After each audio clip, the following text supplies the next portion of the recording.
Halo adik-adik Smart Generation, apa kabar kalian semua? Berjumpa kembali di video pembelajaran Primagama. Perkenalkan, nama kakak Agatha, merupakan salah satu instruktur Smart Primagama di bidang ekonomi. Pada video pembelajaran kali ini, kita akan membahas mengenai inti masalah ekonomi, kebutuhan, kelangkaan, dan sistem ekonomi. Untuk lebih jelasnya, yuk mari kita simak video pembelajaran berikut ini.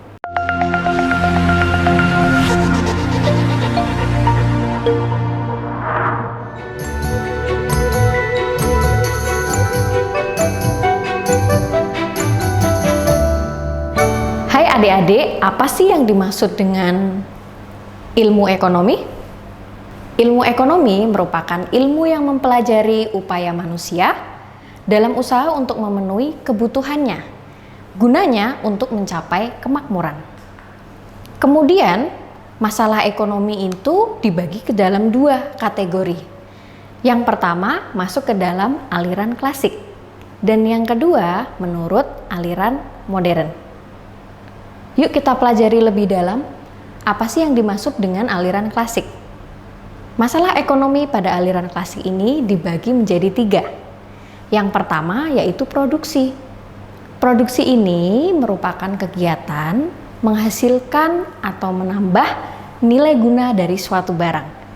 Sedangkan konsumsi, konsumsi ini kita sendiri sebagai konsumen. Kemudian apa yang dilakukan pada konsumsi ini? Yaitu mengurangi atau menghabiskan nilai guna dari suatu barang. Kemudian yang terakhir adalah distribusi. Nah, distribusi ini gunanya menyalurkan barang atau jasa dari si produsen kepada konsumen. Nah, demikianlah masalah ekonomi pada aliran klasik. Yuk mari kita lanjut kepada aliran modern. Nah, pada aliran modern ini juga terdapat tiga masalah pokok ekonomi. Yang pertama yaitu what, kemudian how, dan for whom.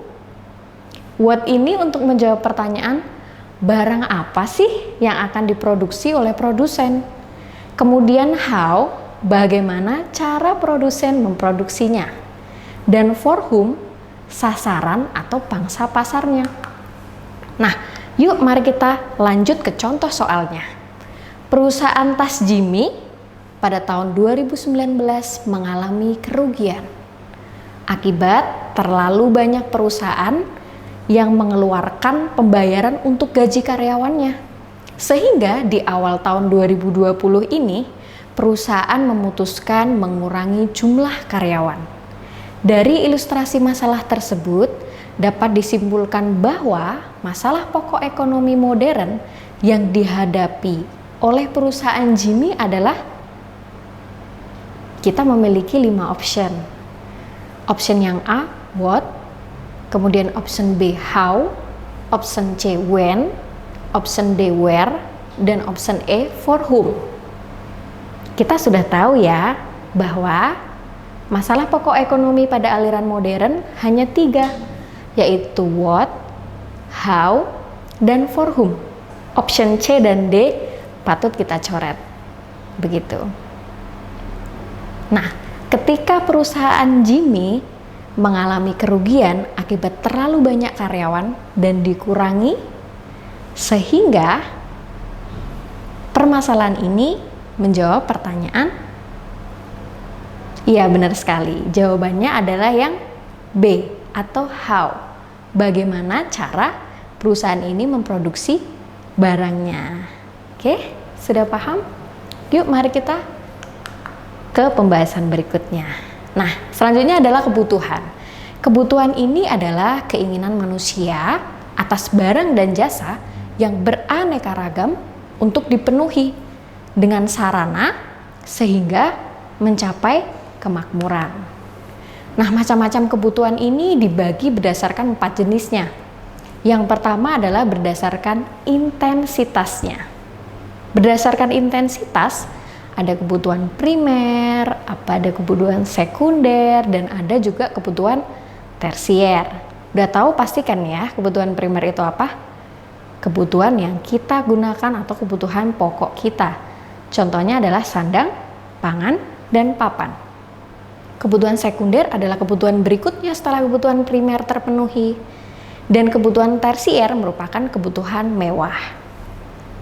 Lanjut, berdasarkan sifatnya, ada kebutuhan jasmani dan ada kebutuhan rohani. Jasmani ini yang terpenuhi adalah kebutuhan dari fisik kita.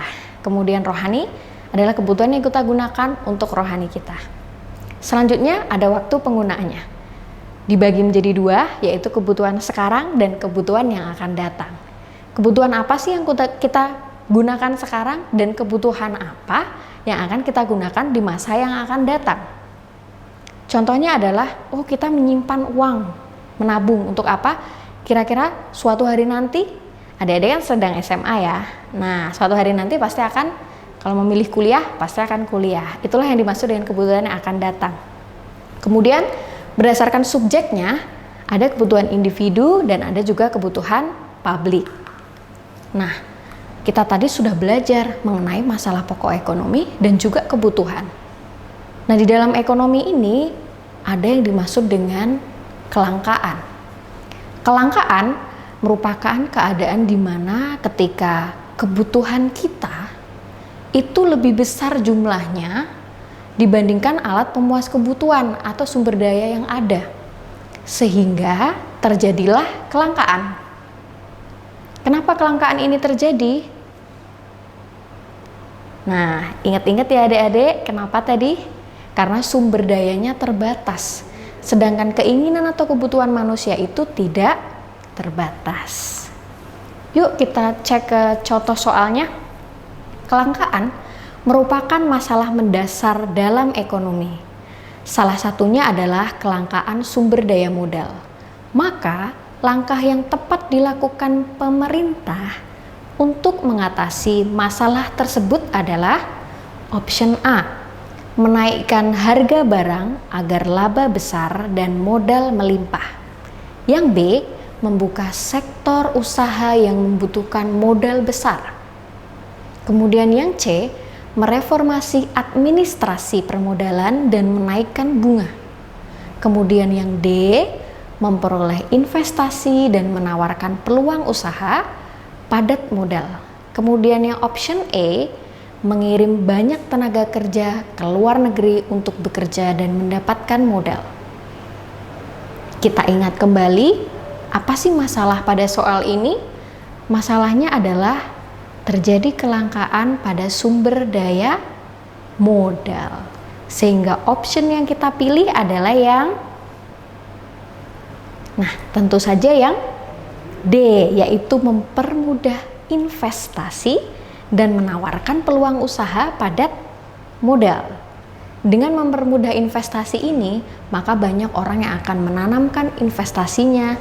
Secara tidak sengaja atau secara langsung itu akan membuat modal kita menjadi bertambah dan juga padat modal. Oke, mudah bukan? Kemudian kita beralih ke biaya peluang. Biaya peluang atau opportunity cost ini merupakan sejumlah barang, pendapatan, waktu, kesenangan yang harus dikorbankan agar sejumlah barang atau jasa yang lain dapat digunakan. Kita langsung saja ke contoh soalnya. Nah, di sini ada seorang siswa SMA bernama Cinta. Diterima bekerja sebagai karyawan di sebuah toko dengan gaji 700.000. Sedangkan apabila dia bekerja di pabrik, dia memperoleh gaji 800.000. Dan apabila dia bekerja di kantor, dia memperoleh gaji 1 juta. Cinta ini juga diterima di perguruan tinggi negeri. Nah, jika Cinta memutuskan untuk kuliah alih-alih kerja maka berapa biaya peluangnya? Nah, di sini adik-adik sering tuh tanya, Kak, caranya gimana Kak? Kita jumlahkan atau kita pilih yang paling kecil atau yang paling besar? Nah, smart solutionnya kita pilih biaya yang paling besar. Maka jawabannya adalah yang dari option 700, 800, 1 juta, yang paling besar adalah yang 1 juta. Maka jawabannya adalah yang biaya peluang atau opportunity cost cinta sebesar 1 juta. Oke, kita lanjut ke prinsip dan motif ekonomi. Prinsip ekonomi ini merupakan pedoman yang digunakan manusia dalam melakukan kegiatan atau melakukan tindakan ekonomi. Namanya juga ekonomi, pasti tidak mau rugi ya. Maka prinsip yang pertama adalah kita melakukan pengorbanan sekecil-kecilnya untuk memperoleh hasil tertentu. Itu prinsip yang pertama. Kemudian prinsip yang kedua, kita melakukan pengorbanan tertentu untuk memperoleh hasil yang sebesar-besarnya. Nah, kemudian apa motif ekonominya? Nah, motif ekonomi ini dibagi menjadi 4, yaitu motif untuk mencari keuntungan, kemudian mencapai penghargaan, kemudian mencapai kekuasaan, dan yang terakhir adalah untuk melakukan kegiatan sosial. Nah, yuk mari kita tengok contoh soalnya. Motif yang mendorong perusahaan besar untuk selalu berusaha memperluas usahanya dan untuk lebih memajukan perusahaannya merupakan yang A, keinginan memperoleh penghargaan masyarakat, yang B, ingin melakukan pekerjaan sosial, yang C, ingin mendapat kepuasan sebagai pengusaha, yang D, hasrat meningkatkan kemampuan masyarakat, dan yang E, hasrat memperoleh kekuasaan di sektor ekonomi. Kira-kira kalau perusahaan ini melakukan ekspansi, memperluas perusahaannya menjadi lebih luas dan menjadi semakin banyak, kira-kira motif apa yang tersembunyi di situ? Kakak beri waktu untuk berpikir. Nah, benar sekali ya. Jawabannya adalah yang E, yaitu hasrat untuk memperoleh kekuasaan di sektor ekonomi. Mudah bukan? Nah, mari di session yang terakhir kita ada yang namanya sistem ekonomi. Apakah adik-adik sudah tahu ada berapa macam sistem ekonomi di dunia? Nah, ada yang namanya sistem ekonomi tradisional. Kemudian sistem ekonomi sosialis, sistem ekonomi liberal, dan yang terakhir adalah sistem ekonomi campuran. Oke, mari kita pelajari satu demi satu ya. Sistem ekonomi tradisional ini belum ada pembagian kerjanya. Pertukarannya saja dengan menggunakan barter. Ya kan? Pada zaman dahulu ketika orang menginginkan beras, yang satu orang lagi punya kentang, ketika ingin barter ya tinggal ditukar saja. Ketika dua orang ini memiliki keinginan yang bisa ditukarkan. Si A butuh beras, si B butuh kentang. Maka si A dan B melakukan pertukaran atau barter. Itu yang dilakukan pada masyarakat zaman dulu atau tradisional. Kemudian hubungan masyarakatnya masih bersifat kekeluargaan. Jenis produksinya juga ditentukan berdasarkan kebutuhan dan bertumpu pada sektor agraris. Sektor agraris ini maksudnya pertanian. Kemudian masyarakatnya masih statis dan tradisional. Nah, kita lanjut ya ke sistem ekonomi sosialis. Berbeda dengan yang tradisional. Kalau sosialis ini perencanaannya disusun oleh pemerintah dan semua alat produksinya dikuasai oleh negara. Bayangkan, semua alat produksi, semua kegiatan produksi, mulai dari distribusi, kemudian konsumsi, semuanya diatur oleh pemerintah. Dan hak perorangan di sini sangat dibatasi. Nah, ada soal ya, contohnya nih, di bawah ini negara yang menggunakan sistem ekonomi sosialis, kecuali A. China, B. Korea Utara, C. Kuba, dan yang D adalah Kanada. Nah, perlu digarisbawahi ya, kecuali. Ada kata kecuali. Kita tahu bahwa China sosialis. Korea Utara sistem ekonominya sosialis juga. Kemudian Kuba juga sosialis. Maka opsi yang kita pilih adalah yang D, Kanada. Oke, mari kita lanjut ke sistem ekonomi liberal. Pada sistem ekonomi liberal ini sangat berbanding terbalik dengan sistem ekonomi sosialis. Pada sistem ekonomi liberal ini, hak milik atau alat produksinya itu di tangan perorangan. Kemudian, hak barang juga bebas. Harga barang itu sesuai dengan mekanisme pasar. Apa sih Kak mekanisme pasar itu? Yaitu sesuai dengan permintaan dan penawaran yang benar-benar real terjadi di pasar. Dan pada sistem ekonomi liberal ini terjadi persaingan bebas. Tidak ada campur tangan pemerintah. Kemudian modal itu sangat memegang peranan penting. Individu pada sistem ekonomi liberal ini mengejar keuntungan. Nah, yuk kita tengok contoh soalnya. Di bawah ini, negara yang menggunakan sistem ekonomi liberal. Kecuali yang A, Amerika Serikat, yang B, Kanada, yang C, Inggris, yang D, Singapura, dan yang E, Malaysia. Oke. Yuk kita tengok Amerika Serikat liberal ya, Kanada juga, Inggris juga, Singapura juga menggunakan sistem ekonomi liberal. Maka jawaban yang paling tepat adalah yang E, Malaysia. Sistem ekonomi yang terakhir yaitu sistem ekonomi campuran.